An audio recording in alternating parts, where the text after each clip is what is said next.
Assalamualaikum warahmatullahi wabarakatuh. Hello everyone, how are you today?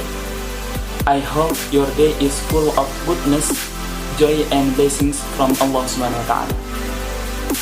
Okay, introduce myself. My name is Muhammad Habib Muzaki. In this time, I want to do the touch of my English language.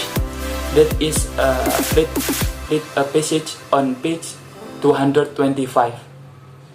How is it? Keep enjoy this video until the end. On Women's Right to Vote, 1873.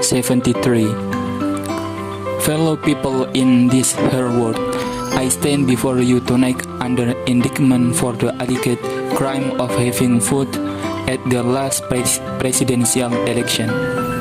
Without having a lawful right to vote, it shall be my work this evening to prove to you that me lose voting.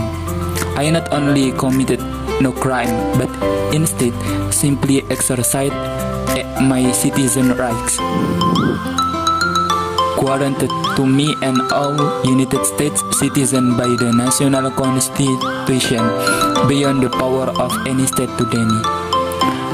The preamble of the federal constitution says, "We, the people of the United States, in order to form a more perfect union, establish justice, ensure domestic tranquility, provide for the common defense, promote the general welfare, and secure the blessings of liberty to ourselves and our posterity, do ordain and establish this Constitution for the United States of America." It was we, the people, not we, the white male citizens, nor yet we, the male citizen, but we, the whole people, who formed the Union, and we formed it, not to give the blessings of liberty, but to secure them, not to the half of ourselves and the half of our posterity, but to the whole people, women as well as men. And it is a downright mockery to talk to women of their enjoyment of the blessings of liberty while they are denied the use of the only means of securing them provided by this democratic republican government, the parliament. For any state to make sex qualification that must ever result in the disfranchisement of one entire half of the people is to pass a bill of attainder or an ex post facto law, and is therefore a violation of the supreme law of the land. By it, the blessings of liberty are forever withheld from women and their female posterity. To them, this government has no just powers derived from the consent of the governed. To them, this government is not a democracy. It is not a republic.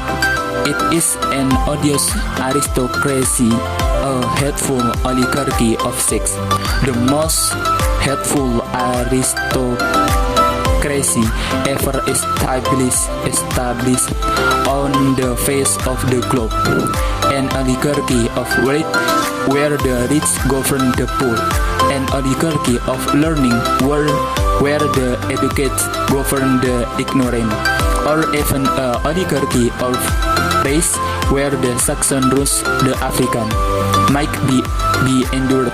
But this oligarchy of sex, which makes father, brothers, husband, sons, the oligarchs over the mother and sisters, the wife and daughters of every household, which ordain all men sovereign, all women subjects, carries dissension, discord, and rebellion into every home of the nation.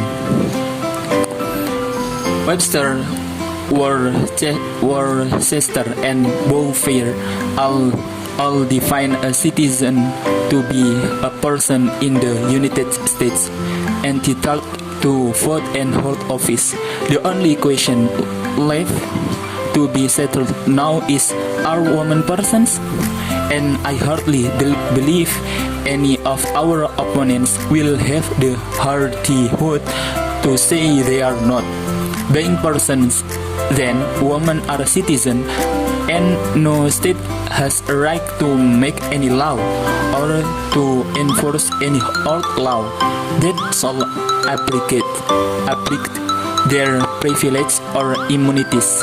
Hence, every discrimination against women in the Constitution and laws of the several states is today null and void.